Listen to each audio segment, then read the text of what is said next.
একটা ভুল কথা আমার মুখ দিয়ে বের হয়ে গেছে, যে ভুলের কারণে সারা দেশবাসীর কাছে আমি ক্ষমা চাইছি, মাফ চাইছি, কিন্তু কেউ মাফ করতে পারে নাই, কেউ ক্ষমা করতে পারে নাই। হয়তো আমি কথার কারণে এরকম ভুল করে ফেলছি যে ভুল ক্ষমার যোগ্য না, এরকম মনে হয় আমি ভুল করে ফেলছি। তবে করার কিছু নাই, আমার সব রাস্তা বন্ধ।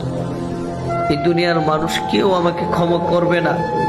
আমি বড় ধরনের ভুল করে ফেলছি। শুধু এখন রাস্তা খোলা, আমার মালিকের রাস্তা খোলা। মালিকের কাছে ক্ষমা চাওয়ার ছাড়া আর কোনো পথ আমার খোলা নেই। আমি ওই মালিকের কাছে ক্ষমা চাই। আর আমি আমার প্রাণপ্রিয় প্রবাসী ভাইদের জন্য দোয়া করি, আল্লাহ তাদের রিজিকের বারাকাত দান করো, তাদের কষ্ট ও পরিশ্রমকে তুমি কবুল করে নাও। আল্লাহ তাদের জন্য দোয়া করি, তাদের নেক আশাগুলাকে তুমি কবুল করে নাও। আল্লাহ তুমি তাদের নেক আশাগুলাকে কবুল করে নাও। আমি তোমার বান্দা আর তুমি আমার মালিক।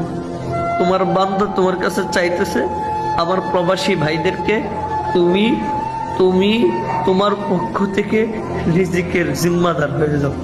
আমি তোমার কাছে দোয়া করি, আল্লাহ।